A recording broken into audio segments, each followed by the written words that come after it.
Grâce Espoir. Grâce Espoir. Une longueur d'avance. Allô, docteur. Docteur.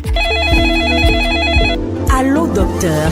Suivez Allô, docteur, une émission dédiée au bien-être et à la santé, tous les mardis en 15 à 14h GMT, sur la radio Grâce Espoir. Allô, docteur, la santé, c'est la vie. Bonjour et bonsoir à tous. Nous vous souhaitons la bienvenue à notre émission Allô, docteur.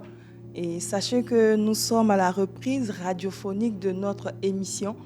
Et pour cette nouvelle saison, nous aurons Allô Docteur tous les mardis en 15. Et ce soir, nous reprenons notre émission et c'est avec grand plaisir et avec joie que nous sommes là cet après-midi pour vous parler de la santé et du bien-être qui est notre émission Allô Docteur. Et aujourd'hui, nous allons aborder un thème très important, le diabète et le bien-être. Diabète et bien-être qui est le thème de notre journée, de la journée mondiale du diabète 2025. Mais la nouvelle est bonne et nous savons que le diabète est une maladie qui touche plusieurs personnes. Et comme je le disais tantôt, la nouvelle est très bonne parce qu'il est maintenant possible de vivre avec son diabète et de vivre longtemps. Et cet après-midi, nous allons recevoir un spécialiste en la matière qui va nous parler du diabète, qui va nous donner de bonnes astuces, qui va nous donner tous les bienfaits et tout ce qu'il faut pour vivre avec ce diabète. Restez connectés pour pouvoir recevoir toutes les informations.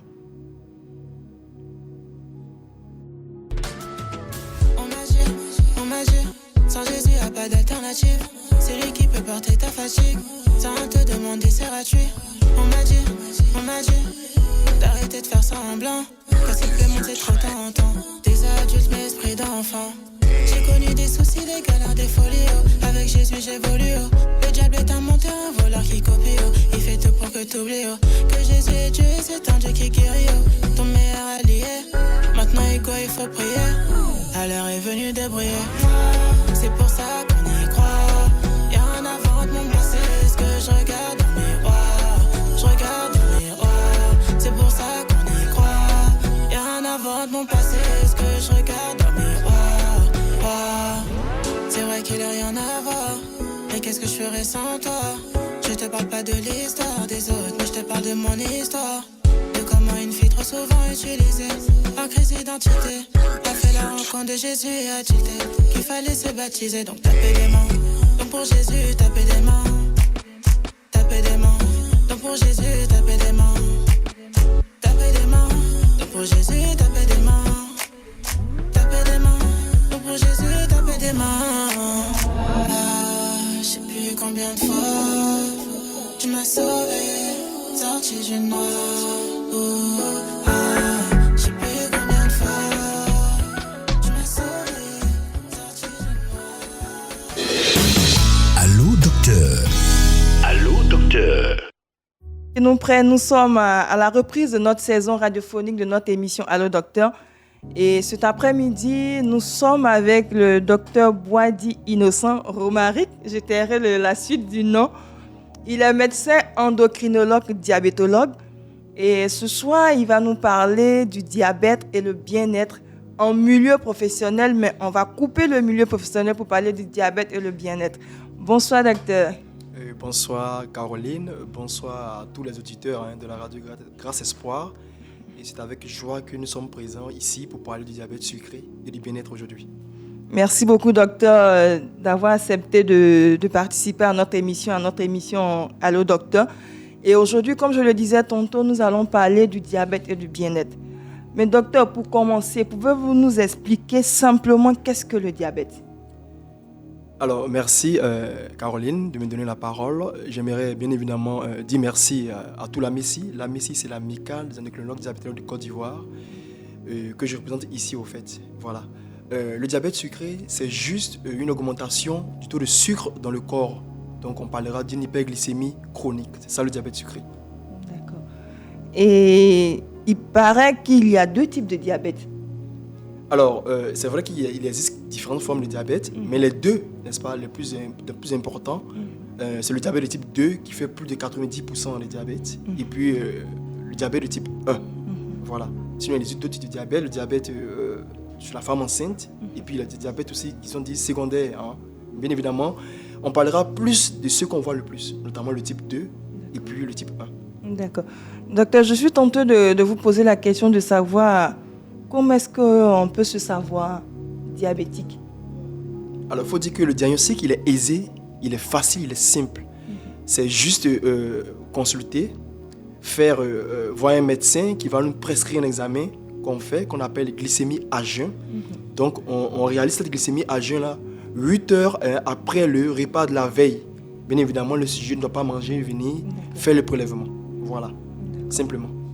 Mais docteur, quels sont les signes qui doivent nous alerter? Alors, il y a des signes qui annoncent le diabète, ce qu'on appelle chez nous le syndrome cardinal, de façon classique. Mais le diabète peut longtemps évoluer sans symptômes. Ça aussi, il faut pouvoir en parler. Alors, les signes qui doivent pouvoir nous interpeller, c'est un individu qui boit beaucoup d'eau, bien évidemment, et qui urine beaucoup. Donc, on parlera de polydipsie parce qu'il boit beaucoup d'eau. Polyurie parce qu'il urine beaucoup. Dans d'autres cas, il peut avoir un appétit qui est conservé, il s'alimente correctement et puis il peut commencer à maigrir. Ça, c'est vraiment le syndrome cardinal classique. Mais au-delà, ça peut se révéler par d'autres symptômes. Bien évidemment, par un état de fatigue inexpliqué ou même à la faveur d'une complication du diabète sucré. D'accord. Merci, docteur. Et docteur, on parle de diabète et le bien-être. Qu'est-ce qui rentre en compte dans le diabète et le bien-être? Qu'est-ce que nous pouvons comprendre? Quels sont les compartiments, disons, les zones qui rentrent dans ce volet du bien-être?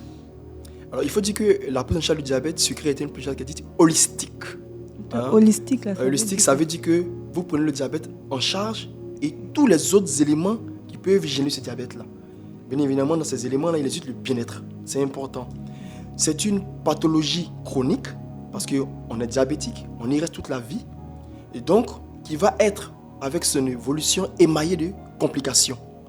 Bien évidemment, l'individu qui est diabétique va pouvoir avoir un mode de vie qui est différent. On parle de modification du style de vie. Et cela, bien évidemment, de l'intérieur, on va retrouver donc le bien-être. Mais on va en parler au cours de cette émission, en fait. D'accord. On comprend que la prévention passe avant tout par une bonne hygiène de vie, comme vous avez parlé tout à l'heure. Qu'est-ce qui rentre en compte dans cette bonne hygiène de vie? Alors, l'hygiène de vie pourrait demander à l'individu de changer son style de vie simplement. On dirait aux gens d'avoir une alimentation qui est saine, qui est variée, qui est équilibrée, et donc qui apporte très peu de calories. On dira à l'individu de faire attention à la prise de poids. C'est très important, parce qu'on va en parler, c'est un facteur de risque très important, que ce soit le surpoids ou l'obésité. Et puis on dira à l'individu de pratiquer une activité physique régulièrement. Et tout cela sont des facteurs qui permettent donc de réduire la survenue précoce du diabète sucré sur les sujets qui sont à prédisposition de cette pathologie-là, en fait. D'accord. Beaucoup de personnes pensent qu'un diabétique, en ce qui concerne l'alimentation, ne peut rien manger de bon. Est-ce vrai? Alors, c'est vrai que c'est le véritable casse-tête, le diabète sucré. Quand on entend diabète, on entend sucre, automatiquement, on a attrait à diaboliser les repas. Je pense que désormais, il faut comprendre cela, qu'il n'y a plus véritablement d'interdit. Ce qu'on demande à l'individu qui est déjà dans la pathologie, c'est d'avoir une alimentation qui est riche, variée, équilibrée, mais surtout qui pour le permettre d'être équilibré.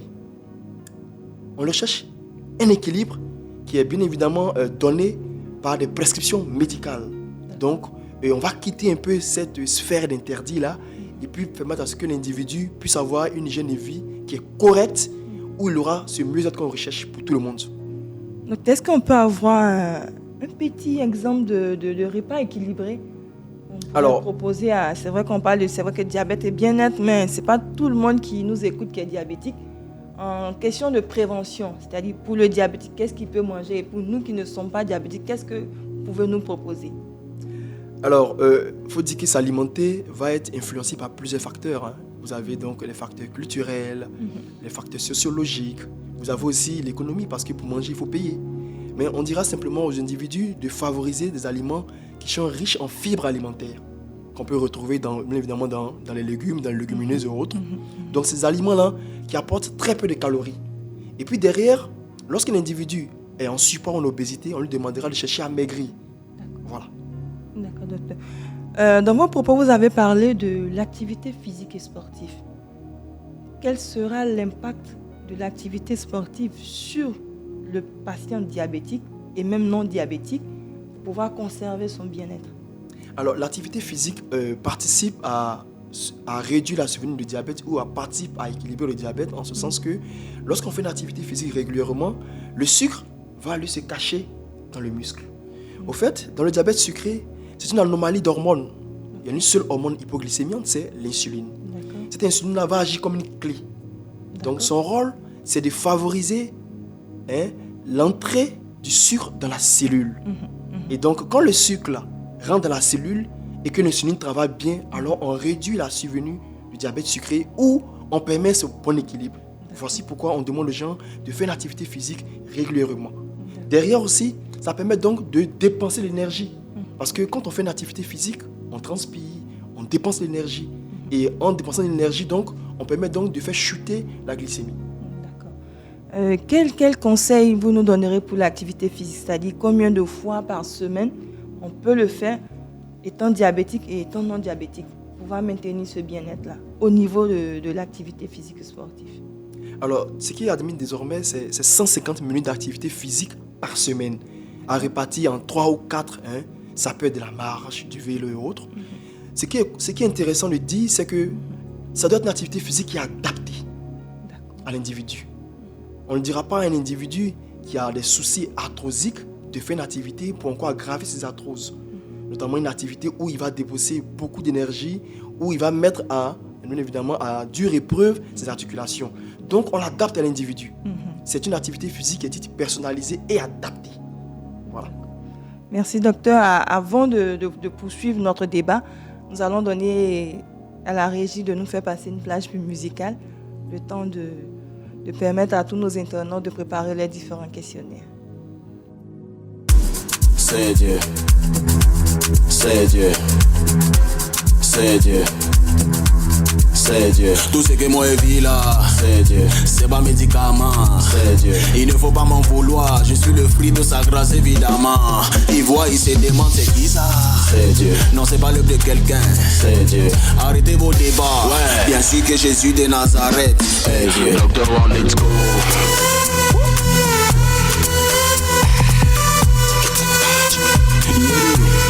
Mon papa m'a fait garçon. Je suis un enfant béni. C'est la pour les gars. Mon papa m'a fait garçon.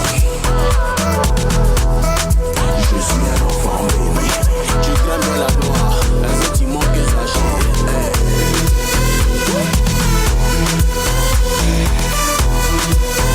Le nom au-dessus de tous les noms. Tu peux me voir con, et tu vas croire que je suis simple, mais non, Je suis le fils du Dieu créateur, et chez nous on ne marche pas par la peur. Pas la peur, on a la paix, il y a la joie, on fait la fête aussi. Celui qui vit à moi est plus grand que celui qui est dans le monde, donc on part pas à ma fête. J'entends bien vos critiques. Allô, docteur. Allô, docteur. Pour tous ceux qui nous prennent en cours, nous sommes à notre émission Allô Docteur et aujourd'hui nous parlons du diabète et le bien-être. Et nous sommes avec Dr Boadi Innocent, médecin, endocrinologue et diabétologue. Docteur, s'il vous plaît, le diabète se gère aussi dans la tête et dans le corps. Comment le stress peut-il influencer le diabète? Alors, c'est important. Il faut dire que celui qui est diabétique est sujet à beaucoup de stress, ce qui est logique, parce qu'il a un style de vie qu'il doit modifier. Alors, il avait une façon de vivre avant qu'il doit pouvoir modifier, s'adapter. Ce stress-là va se voir d'abord à la maison. Ce stress va se voir dans la société avec les gens avec lesquels il vit au quotidien. Ce sera aussi un stress qui va se retrouver aussi au travail. Donc, on doit pouvoir l'aider à gérer ce stress. C'est pourquoi la prise en charge du diabète sucré est multidisciplinaire. C'est important. On ne peut pas, nous seuls, en tant que spécialistes de la maladie diabétique, soigner le diabétique. Donc, on se fait aider souvent par nos confrères, notamment dans le cas des dépistages des complications. On sera amené donc à demander l'avis des cardiologues, demander l'avis des néphrologues, l'avis des ophtalmologues, l'avis des dentistes, l'avis aussi des podologues qui s'occupent de tout ce qui est lié au pied diabétique. D'accord. L'avis aussi des gynécologues, parce que chez une femme qui fait le diabète, elle est sujet malheureusement à des complications infectieuses. Ok.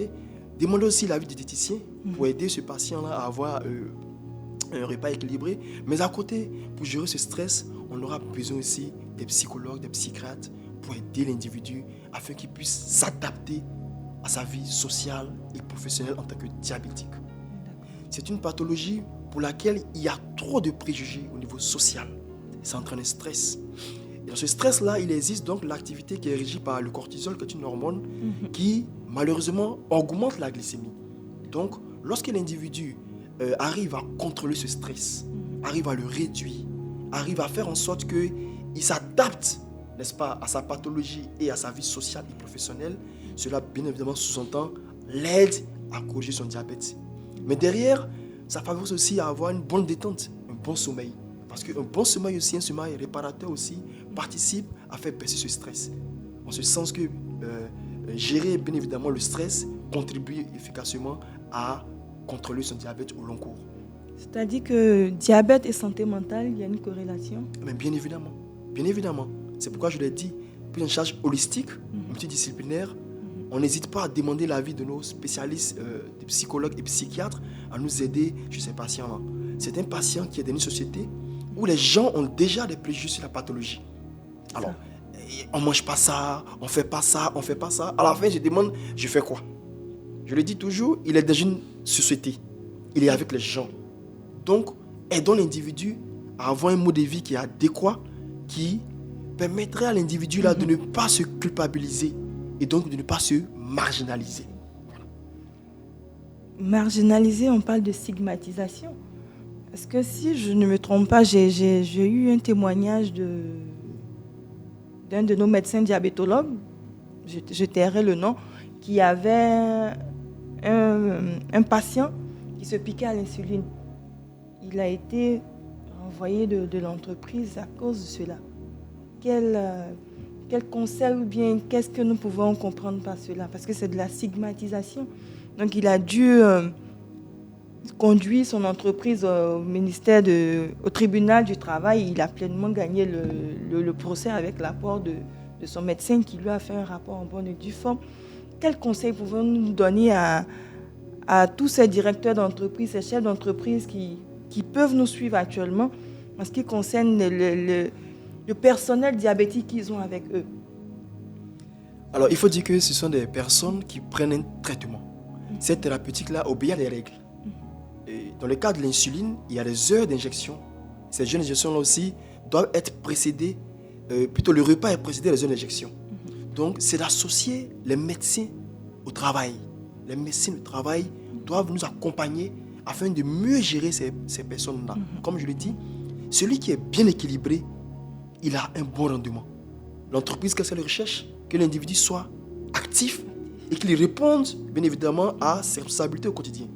Donc, si nous associons les médecins du travail à la gestion du diabète sucré, je pense qu'ils pourront être un relais auprès des chefs d'entreprise qui vont les aider afin que le traitement puisse ne pas gêner leur travail au quotidien. D'accord, merci docteur. Et quel conseil thérapeutique on peut donner à tout ça en ce qui concerne le bien-être? Alors, le diabète sucré, sa prise en charge est personnalisée. C'est le médecin qui évalue le patient et avec lui décide d'une thérapeutique. Donc, on ne pourra pas donner un traitement de façon générale. On verra un individu, on lui dira, voici votre thérapeutique à appliquer, voici l'objectif à atteindre. Et donc, c'est ensemble qu'on doit pouvoir le réaliser. Si cela doit pouvoir gêner, n'est-ce pas, certaines commodités, que ce soit à la maison ou au travail, on sera donc obligé d'associer ces personnes avec lesquelles il vit. Si c'est son époux ou son épouse, on sera obligé de la faire venir pour lui expliquer. Si c'est au travail, on ne peut pas faire venir le responsable d'entreprise, mais on pourra faire un rapport médical ou un certificat médical adressé au médecin du travail qui va donc adapter cela à sa situation de travail. D'accord. Et en parlant de faire venir son épouse, est-ce que ça dit qu'il faut regarder aussi le niveau social, c'est-à-dire le niveau social de la personne, le volet familial? Comment est-ce que sa famille peut l'aider à aboutir à un bon traitement? comme je le disais tout à l'heure, d'emblée de mon propos, cette pathologie a des préjugés parce que chacun dit pour lui. Chacun dit pour lui parce que c'est ce que je sais que je dis. Mais ce que tu sais peut ne pas être juste, ne pas être adéquat. C'est ça. Donc, l'idéal serait d'avoir le couple quand c'est quelqu'un qui est diabétique et puis de leur expliquer. Je vous donne l'exemple banal. Le diabétique, qu'il soit de sexe masculin ou féminin, peut présenter des troubles au niveau sexuel. C'est ça. Vous avez donc cette dysfonction érectile chez l'homme, vous avez même chez la femme la frigidité dont on n'en parle pas beaucoup mais qui existe.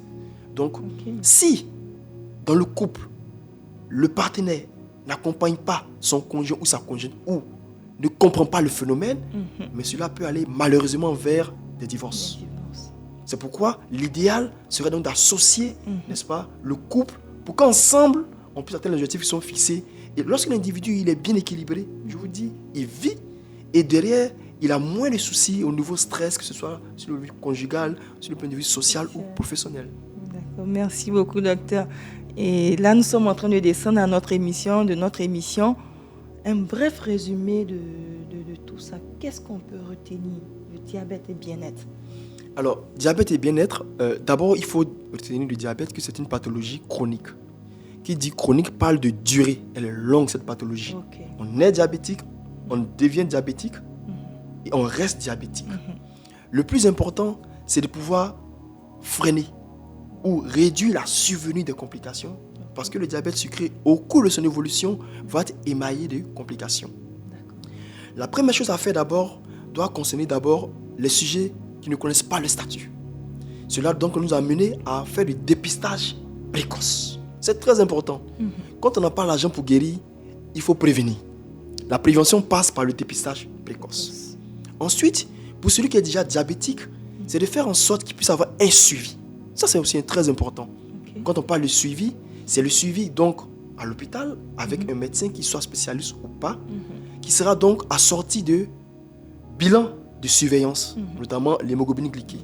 Mais derrière, le médecin sera amené à faire des dépistages pour rechercher les complications qui pourraient être présentes. C'est ça. Si ces complications sont présentes, il va se faire fort d'appeler, demander l'avis de son confrère spécialiste du domaine pour intervenir. Aussi, diabète et bien-être, désormais, il ne faut plus regarder le diabétique comme quelqu'un qui vit en dehors de la société. C'est ça. Je le dis toujours en consultation à mes patients, il n'existe pas une eau pour le diabétique, un sucre pour le diabétique, un riz pour le diabétique, de la ticket pour le diabétique et je ne sais quoi d'autre pour le diabétique. Habit pour le diabétique. Il n'y a pas d'interdit alimentaire en tant que tel. On demande à l'individu d'avoir un repas qui est sain. C'est très important. Repas sain, c'est un repas qui est riche, qui est varié, qui est équilibré, qui est très souvent porté vers les fibres alimentaires. À côté de la prise en charge au niveau diététique, il y a aussi l'activité de vie, l'activité physique. Et cette activité physique doit pouvoir être adaptée après, bien évidemment, un bilan.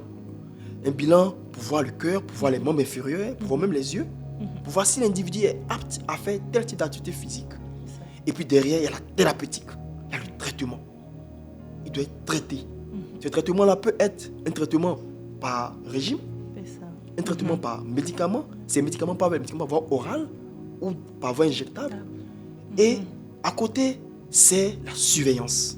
Si cela est fait, en ce moment-là, on fait en sorte que l'individu puisse avoir un accompagnement à la maison, dans la vie de société dans laquelle il est, au travail, afin d'avoir son mieux-être, pour ne pas dire son bien-être. Donc ce bien-être-là, c'est tous ces éléments-là qui vont favoriser le bien-être. Ce n'est pas simplement parce qu'à la maison, tout va bien qu'il est dans le bien-être, mais c'est lorsque il est suivi, il est équilibré, il fait ses contrôles, et puis qu'il ne fasse pas de complications pour ne pas avoir un taux d'absentéisme élevé au travail. Voilà ce qu'on appelle bien-être. Merci beaucoup, docteur. Merci beaucoup, docteur. Comme je vous disais tantôt, c'est vrai que le diabète est une maladie silencieuse qui touche plusieurs personnes.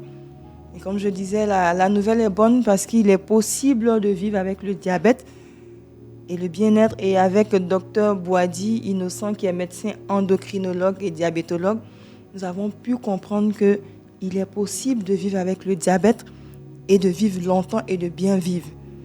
Et pour vivre bien avec le diabète, il faut manger sain et équilibré. Il faut bouger tous les jours. Ça, c'est mon résumé. Hein. Il faut éviter le stress. Il faut dormir suffisamment. Et il faut faire ce qui te plaît. Et aussi, il faut avoir l'implication de la famille, le soutien de la famille, le soutien de l'environnement pour permettre à cette personne-là de bien se sentir. Je tiens à dire merci à Dr Boadi. Mais avant de clore notre émission, je tiens à rappeler que le mois de novembre, c'est novembre bleu. C'est vrai que ce novembre bleu, c'est la prostate, mais c'est novembre bleu aussi pour le diabète. Parce que dans le mois de novembre, nous célébrons la journée internationale, la journée mondiale du diabète. Et c'est tous les 14 novembre de chaque année, nous célébrons cette pathologie-là. Et cette année, elle sera célébrée à l'INSP le vendredi 14 novembre. Et nous aurons pas mal d'activités avec le programme national de lutte contre les maladies non transmissibles. Et nous aurons des dépistages, hypertension, HTA, diabète, obésité. Nous aurons des fitness, des conseils bien-être santé. Il y aura pas mal de médecins, diabétologues, endocrinologues, nutritionnistes, diététiciens. Comme le Dr Boadi le disait, le diabète, c'est une prise en charge holistique. Donc, il y aura tous ces spécialistes-là ce jour. C'est à l'INSP du plateau à Djamé. Voilà. Et je tiens aussi à dire merci à l'AMECI, qui est l'amicale des endocrinologues de Côte d'Ivoire, qui a bien voulu nous prêter Dr Boadi cet après-midi pour nous parler de diabète, en prélude à la journée mondiale du diabète. Nous tenons aussi à dire merci à la Fondation Cœur Citoyen. Et aussi un grand merci à la radio Grâce Espoir qui a mis en marche cette émission Allo Docteur, une émission de santé et bien-être qui sera en 15, tous les mardis en 15, pour vous apporter l'information. Comme peut dire la Bible, mon peuple périt faute de connaissance. Donc au cours de cette émission, nous allons apporter la connaissance en ce qui concerne la médecine à tous nos auditeurs. Nous vous disons merci, Dr Boadi. Et pour terminer, nous voulons dire que le bien-être, c'est aussi une forme de traitement. Merci à Dr Boadi pour sa présence à notre émission. Et nous allons le revoir pour d'autres thématiques encore un peu plus intéressantes. Merci à la radio Grâce Espoir, merci à la technique. Et que Dieu nous bénisse et nous garde. Allô, docteur. Docteur. Allô, docteur. Suivez Allô Docteur, une émission dédiée au bien-être et à la santé, tous les mardis en 15 à 14h GMT sur la radio Grâce Espoir. Allô Docteur, la santé, c'est la vie.